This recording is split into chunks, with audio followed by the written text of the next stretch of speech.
गांव का नाम था रामपुर। चारों ओर हरियाली, बीच में पगडंडी और लोगों के चेहरों पर मेहनत की चमक। उसी गांव के कोने में एक पुराना सा पर सुगंध से भरा ठेला था, मोहन चिकन करी वाला। मोहन अपने काम में निपुण था। उसकी करी का स्वाद इतना मशहूर था कि लोग दूर दूर से खाने आते थे। उस सुबह भी जैसे रोज वह जल्दी उठ गया। सूरज अभी अभी उगा था, आसमान सुनहरा हो रहा था। भाई साहब, 10 किलो ताजा चिकन पैक कर दो। जल्दी देना, ठेला लगाना है। देता हूं भाई, पर आज से दाम बढ़ गए हैं। बस थोड़ा ही भाई, अब 240 रुपए किलो।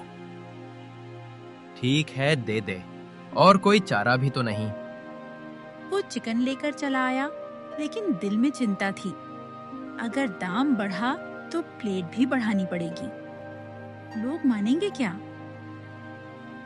दोपहर को जब उसने ठेला लगाया तो उसके पुराने ग्राहक आ पहुंचे। एक प्लेट तीखी चिकन करी लगाओ, बहुत भूख लगी है। अरे भाई, अभी लगाता हूँ। पर सुनो, आज से दाम बढ़ गए हैं। क्यों भाई, क्या हुआ दाम बढ़ाने को? चिकन महंगा हो गया है और मेहनत भी ज्यादा करनी पड़ती है। अब 180 रुपए प्लेट पड़ेगा। अरे भाई, इतने में तो हम मटन खा लें। इतनी महंगी चिकन करी हमें नहीं चाहिए। इतना कहकर वे चले गए। शाम तक मुश्किल से 2 प्लेट बिकी। मोहन ठेले के पास बैठा और सोचने लगा, अब क्या करूं? अगर यही हाल रहा तो ठेला बंद करना पड़ेगा।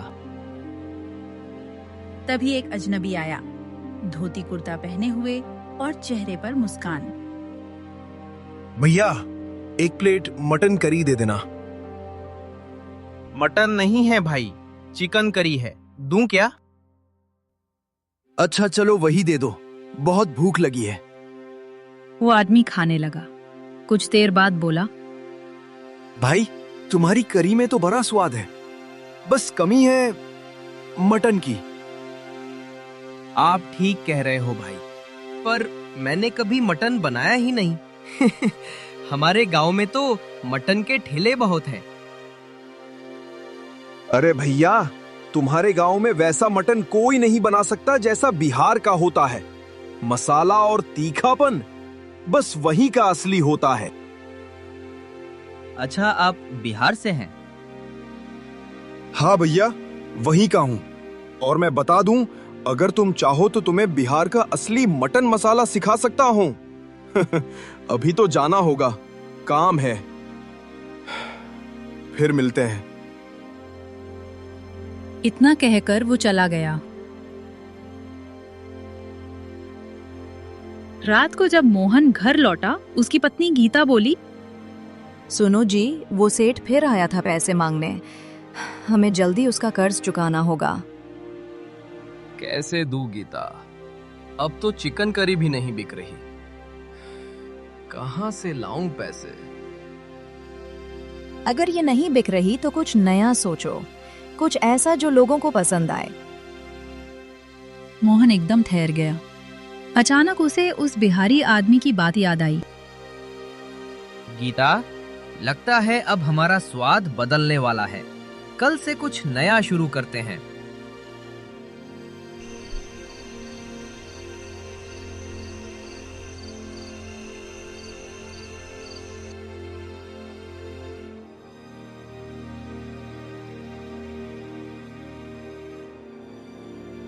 अगली सुबह मोहन जल्दी उठ गया।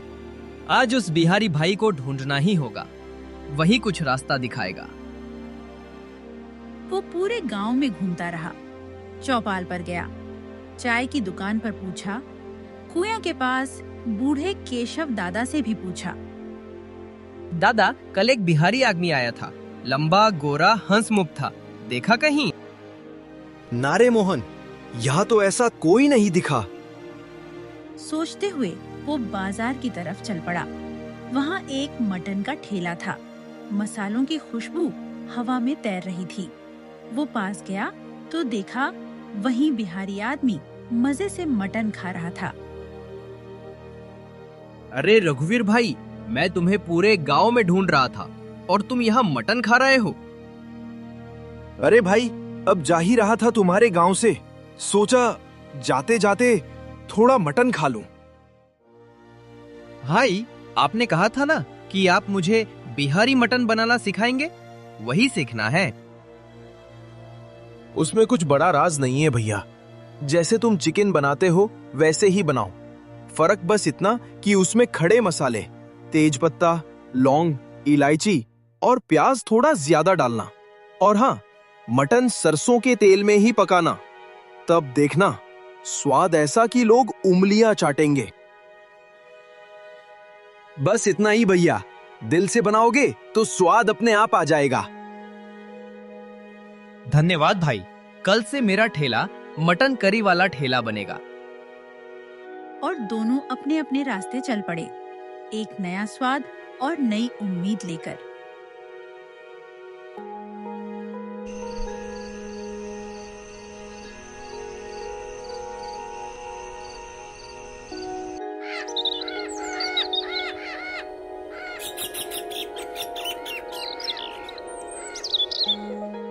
अगले दिन सुबह सुबह मोहन उत्साह से भरपूर उठ गया। सूरज की किरणें उसके आंगन में सुनहरी चमक बिखेर रही थीं। वो बाजार चला गया। प्याज, टमाटर, अदरक, लहसुन, गरम मसाला और सरसों का तेल खरीदा। पहले दिन था, इसलिए उसने केवल 5 किलो मटन लिया। घर लौटकर उसने प्याज और टमाटर बारीक काटे, खड़े मसाले निकाले, तेज पत्ता, लौंग, दालचीनी और इलायची। दोपहर होते होते उसने नया बोर्ड लगाया, मोहन का बिहारी मटन, असली देसी स्वाद। जैसे ही उसने मटन को सरसों के तेल में भूनना शुरू किया, पूरे इलाके में खुशबू फैल गई। तभी उसके पुराने ग्राहक आए। अरे मोहन, आज तेरे चिकन की खुशबू कुछ अलग ही लग रही है भाई। भाई, ये चिकन नहीं है, ये तो बिहार का स्पेशल मटन है। नया स्वाद, नई कहानी। अरे वाह, नया स्वाद मतलब क्या? मतलब मसालों का जादू और सरसों के तेल का तड़का। एक बार खाओगे तो बार बार आओगे। नाम सुनते ही मुंह में पानी आ गया। पर दाम क्या है भाई? मटन है मतलब महंगा होगा। ज्यादा नहीं, बस 280 रुपए प्लेट। भाई, खुशबू तो जबरदस्त है। अब चाहे जो भी दाम हो, 2 प्लेट लगा दे। मोहन ने प्लेटें सजाईं। गर्मा गर्म मटन करी, सादा चावल, साथ में कटी प्याज और नींबू। ग्राहक ने पहला निवाला मुंह में डाला और आंखें बंद कर ली।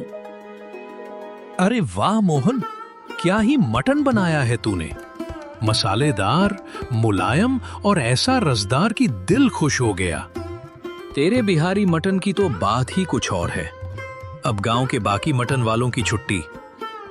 भीड़ बढ़ने लगी। सारा गांव मोहन के मटन की तारीफ में डूब गया। लेकिन उसी समय गली के कोने पर 2 पुराने मटन ठेले वाले, सुरेश, दिनेश, एक दूसरे को देख रहे थे। देखा, अब तो सब इसके ठेले पर जा रहे हैं। अगर ऐसा चला तो हमारे ठेले बंद हो जाएंगे। कुछ तो करना पड़ेगा, इसका ठेला बंद कराना ही होगा।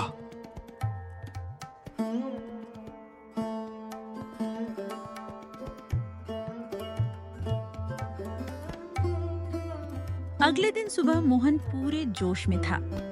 कल के शानदार दिन की याद अभी भी उसके चेहरे पर मुस्कान बनकर झलक रही थी। वो गुनगुनाते हुए मटन भून रहा था। सरसों के तेल में मसालों की खुशबू फिर से पूरे चौराहे पर फैल रही थी।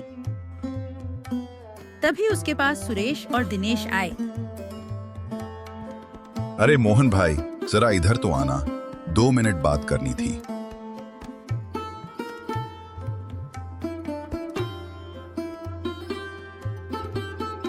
कहो भाई, क्या बात है? कुछ नहीं, बस तुम्हारा मटन तो पूरे गांव को दीवाना कर गया है। अब हमारे ठेले पर कोई नहीं आता, सोचा हमें ही अपने पास काम पर रख लो। अरे भाई, मेरा ठेला इतना बड़ा कहाँ कि किसी को नौकरी दूं। मैं तो खुद ही मुश्किल से संभालता हूँ। ठीक है मोहन, जैसा ठीक समझो, हम चलते हैं।